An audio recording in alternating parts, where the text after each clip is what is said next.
Our reading this morning was from 50 years ago, 1968. 50 was before my time. I know there are many people here who do remember that year, and I know that for some of you, 1968 was a formative year, yes? Or a frightening one, or an emboldening one, or maybe all of those. It's called the most turbulent year of the 20th century in the U.S.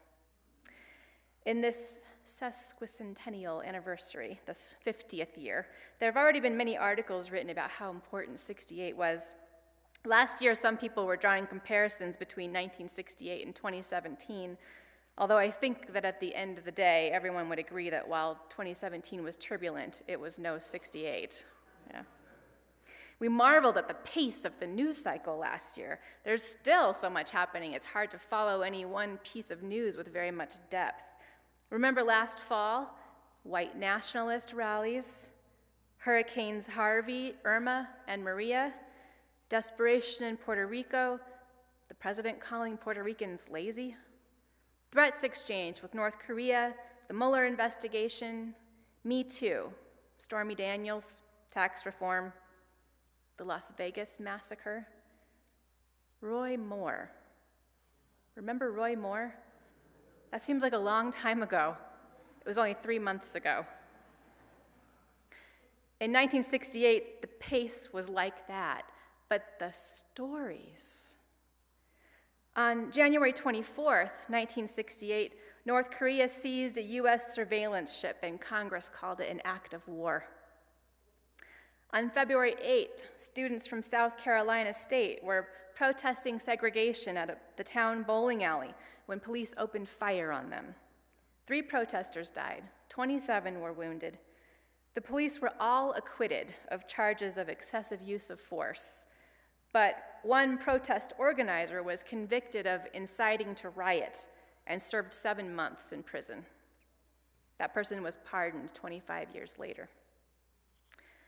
President Johnson appointed a special commission to examine the causes of race riots, and on February 29th, the commission declared that the U.S. was moving toward 2 societies, one black, one white, separate and unequal. From the perspective of 2018, it's hard to imagine why anybody was confused about the reasons for race riots. Forced segregation, daily experiences of violence and humiliation, an enormous income gap, voter suppression, incarceration. In the first week of March, 15,000 Latino high schoolers walked out of classes in Los Angeles demanding better education. And that same month, Cesar Chavez was fasting for farm worker rights, and Dolores Huerta organized a worker strike and boycott that left grape harvests rotting in the fields. On March 19th, hundreds of students at Howard University took over the administration building, seeking to gain a voice in the rules and curriculum of the school. And on April 4th, Martin Luther King Jr. was assassinated. He had just delivered his last sermon, from which our reading was an excerpt. It was about the Memphis sanitation strike, and it was about more than that. 2 days later, as riots exploded in over 100 cities, there was a shootout between Black Panthers and the police shot and killed a 17-year-old as he tried to surrender. On May 16th, tornadoes killed 72 people in Arkansas, Iowa, and Illinois. Then Andy Warhol was shot. On June 4th, exactly 2 months after Martin Luther King's death, the presidential candidate Robert F. Kennedy was also assassinated. And on June 19th, 50,000 people rallied in Washington as part of the Poor People's Campaign King had organized. It was Solidarity Day. This is a lot. These things were each big news, some devastating, and we're only halfway through that year. It must have felt as though the country was in absolute chaos.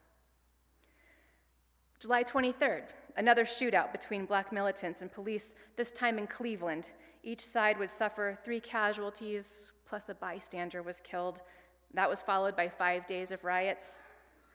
On September 7th, hundreds of feminists protested the Miss America pageant, with signs that said things like, "If you want a piece of meat, go to a butcher."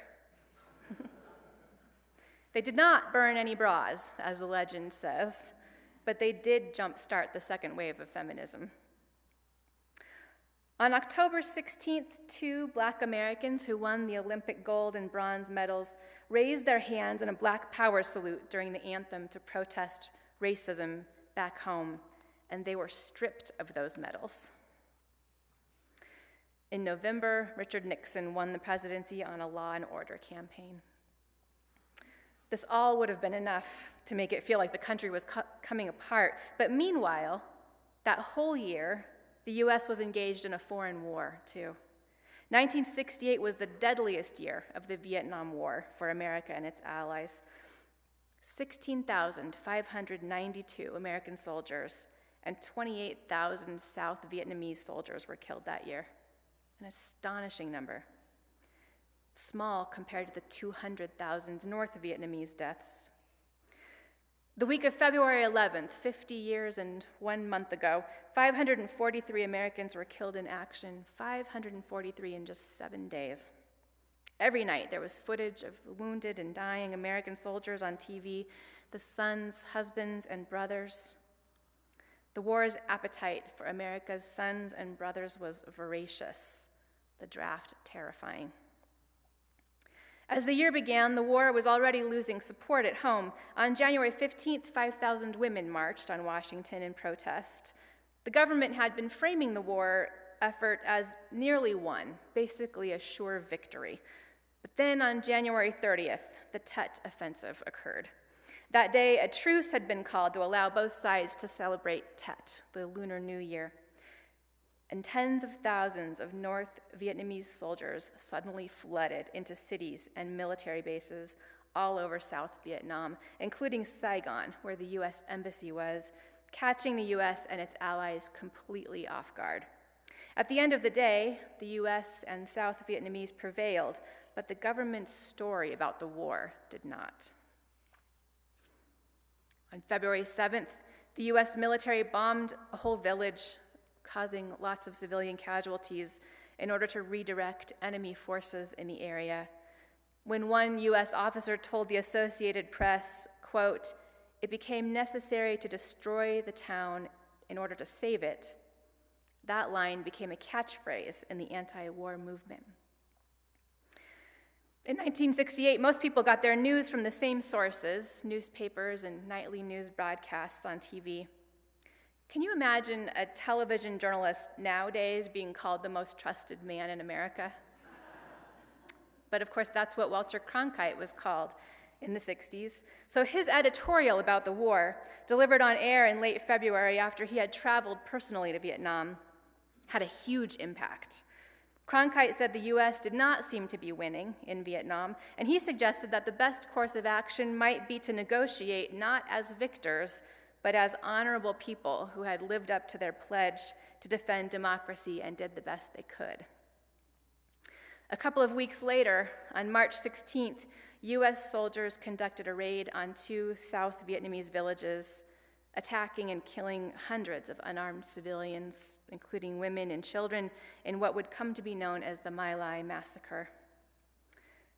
Despite government attempts to cover up that story, it came out shocking and appalling America and doing irreparable harm to the narrative of America as honorable people, a narrative that was already tattered from the televised display of state violence against civil rights workers.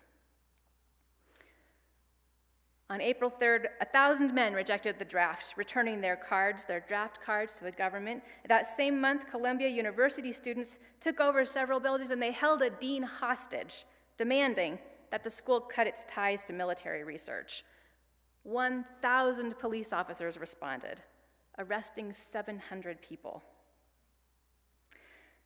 May 16th in Maryland, a group of 9 anti-war protesters, 3 of whom were Catholic priests, stole 400 files from a selective service office and burned them with homemade napalm, inspiring hundreds of copycat actions over the next few years. August 28th, thousands of anti-war protesters arrived to march outside the Democratic National Convention, and they were met by thousands of Chicago police officers, Army soldiers, National Guardsmen, and Secret Service officers who attacked them with tear gas, clubs, and rifles. In Smithsonian Magazine, Haynes Johnson, a reporter who was at the convention, writes, "The 1968 Chicago Convention became a lacerating event, a distillation of a year of heartbreak, assassinations, riots, and a breakdown in law and order that made it seem as if the country were coming apart.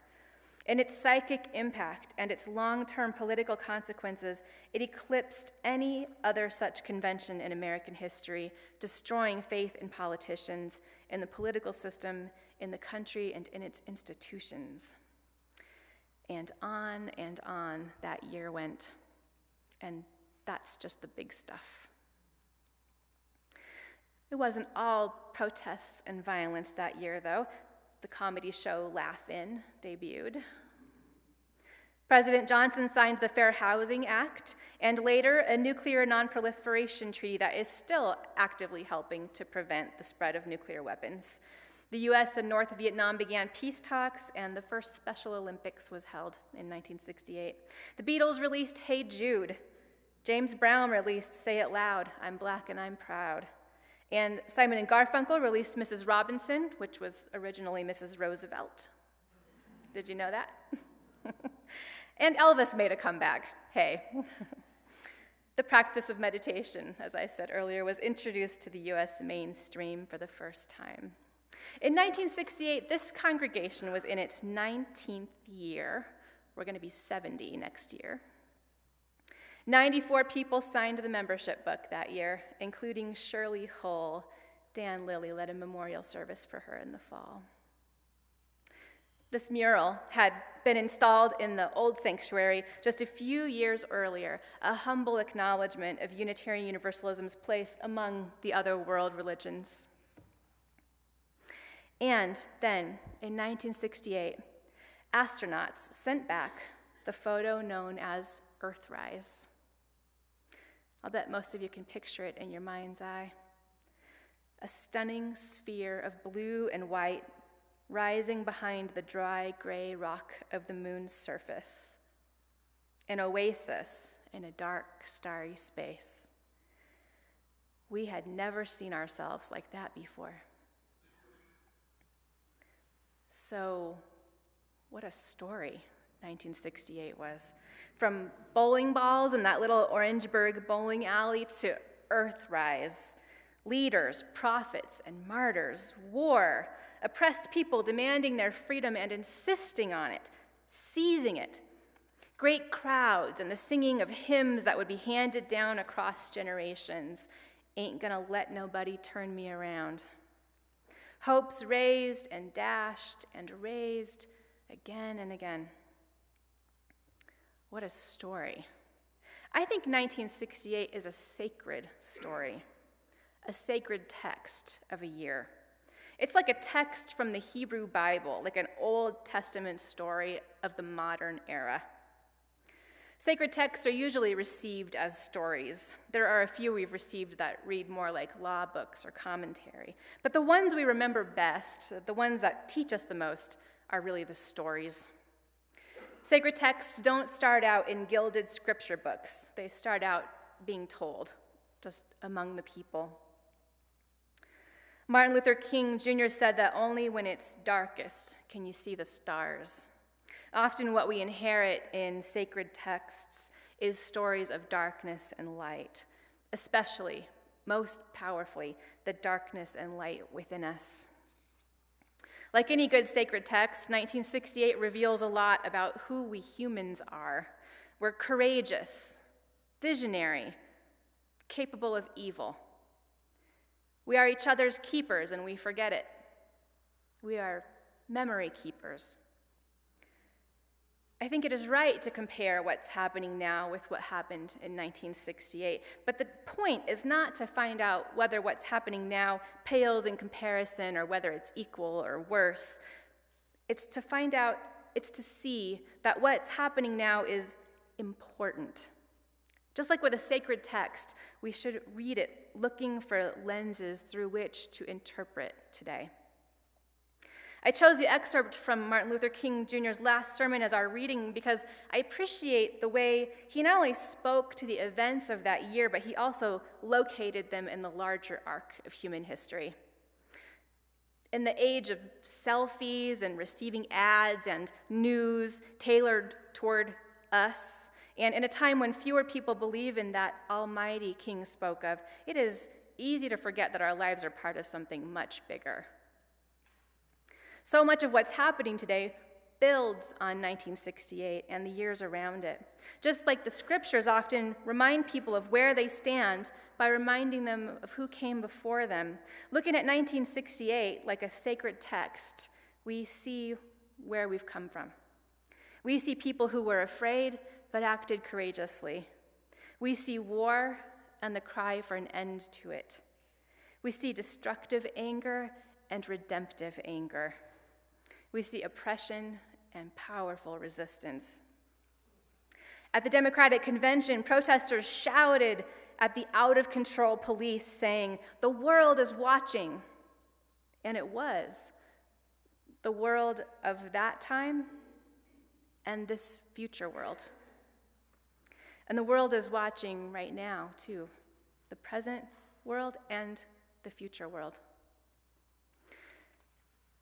The Chicago United Church of Christ minister and public theologian, the Reverend Dr. Otis Moss III, has been going around the country preaching the story of Vernon Johns in recent years. Vernon Johns was born in 1892, a boy of little distinction, but he was a smart one. As a teenager, Vernon Johns forced his way into the dean's office at Oberlin College. He was angry because they had rejected his admissions application. He had mud on his shoes. He was wearing overalls. The dean told him he didn't have enough educational credits. He told him, "You have no credits." And Johns told the dean, "Do you want somebody with credits or do you want somebody with brains?" The dean handed him a book of Greek scriptures and told him to translate it, assuming that that would be an impossible task for Johns. But Johns did translate it, right there on the spot. He went on to graduate from Oberlin as valedictorian with a doctorate in theology. Eventually, Vernon Johns became the minister at the Dexter Avenue Baptist Church in Montgomery, Alabama. Johns was a fearless preacher and a radical. He preached one sermon called, "Is Heaven Segregated?" and another one called, "It's Safe to Murder Negroes." That's just a couple of examples. The police started arresting him on Saturday nights based on what he was planning to preach the next morning. Vernon Johns told his congregation, "Be ashamed to die until you have won some victory for mankind." Eventually, the church deacons decided to put him out. He was let go for his radicalism. They found a nice young minister to replace him. You want to know who they replaced their radical minister with? Martin Luther King Jr., that's right. There's always somebody who went before us and opened the door, right? And it's always our responsibility to open the door for somebody else. We are located in a thousands of years long parade of ancestors and descendants. And what we do with our lives matters. Our first principle in Unitarian Universalism is salvific, the inherent worth and dignity of all people. There are people for whom their lives depend on that being true and on other people believing it. Many white people today are critical of the Black Lives Matter movement for existing. But we don't need a special commission in 2018 to tell us what is already plain to see, that racism is alive and it is still deadly. Our seventh principle is salvific too, the interdependent web of existence of which we are a part, because we can't do this alone, and we don't just do it for ourselves. If we allow ourselves to become divided, we won't be able to combine our voices and our visions and our power to keep moving this old world toward more kindness, justice, and equality. But staying together may be more challenging now than it was in 1968, maybe. Because today we receive tailored news that skews us toward our own perspectives. Even old papers like the New York Times are not immune to this. Few articles reflect genuine curiosity to get at the interests behind the issues. Instead, what we hear about tend to be all the positions on things. Interests are different than positions. A position is what I say I want. An interest is why it matters to me. Last week in Florida, positions and interests played out in legislation meant to address school shootings. There are some people who want to restrict the purchase of guns. There are others who think arming teachers will be the best solution. Those are two positions. And the people who hold them have at least one interest in common: protecting children. They might differ on other things, like whether America has a gun problem or a different kind of problem, but both sides have kids and care about kids. The governor, whose party affiliation I don't know, passed legislation that raised the minimum age for purchasing firearms from 18 to 21, provided millions of dollars for mental health care in schools, added money for school security, banned the sale or possession of bump stocks, which increased the firepower of guns. It increased law enforcement's ability to remove guns from people they feel are a threat, and the legislation also made it legal to arm some school teachers. The legislation seemed to incorporate multiple positions in an attempt to get at a common interest. I don't think anyone got everything they wanted, but the shared interest was clearly considered. When you get down to it, the vast majority of people have reasonable interests. We might not like each other's positions, but interests do tend to resonate across party lines. Safety is an interest, a sense of abundance, the value of fairness, self-determination, health. That's why one of the pledges I'm making now as your minister is not to engage in ad hominem attacks. I'm not going to go for the low-hanging fruit of disparaging the character of another person, no matter how much I disagree with them. Because once we attack each other as people, that's a hard place from which to get back to shared interests and get back into right relationship.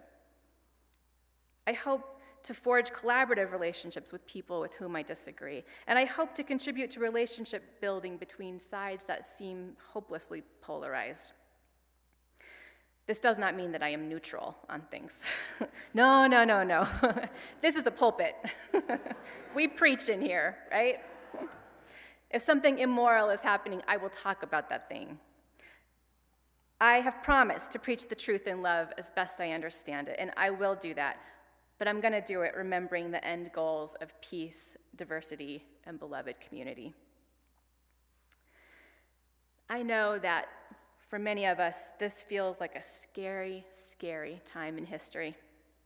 It feels like we're working for some of the same inherent worth and dignity and interdependence that we've already been working on for generations. But that is what we are supposed to be doing, because it is not just about us. We're scared, but we've got to stay with it. And I know that many of us are angry, and that's good, because there is such a thing as redemptive anger, and we need that. Anger at injustice, anger at outrageous inequality. My mother used to say, you can get a whole house cleaned up on one good anger, right? And we've got some housekeeping to do in our country, so that's all right. But we have to say what we love and not just what we hate. We've got to make the vision plain, as the Reverend Sophia Betancourt told us last November. In 1968, visionary religious leaders and religious leaders who listened and learned from visionary religious leaders played an important role in calling the country back to its moral groundings. Other leaders used religion to try to further divide people. White supremacists went to church too. And that is still the case today. So we need some good public theology, deeply rooted in the sacred wisdom of the past, the ancient past, and also connecting with the sacred stories that are still unfolding and unfolding. Sacred stories in which high schoolers stand their ground, and they finally focus lawmakers on gun violence. Sacred stories in which women speak up together, saying, "Me too," and they stand up for the ones that can't speak up. Sacred stories in which Black lives do matter, and in which the Poor People's Campaign is regathered and diverse people come together with another powerful preacher of nonviolence. I'm talking about the Reverend Dr. William Barber. Sacred stories in which something is happening in our world. Love, God, goodness is acting in a way that people in some strange way are responding. Sacred stories in which you are sacred actors, and we have each other for encouragement. Please rise in body or spirit for our closing hymn, number 131, Love Will Guide Us.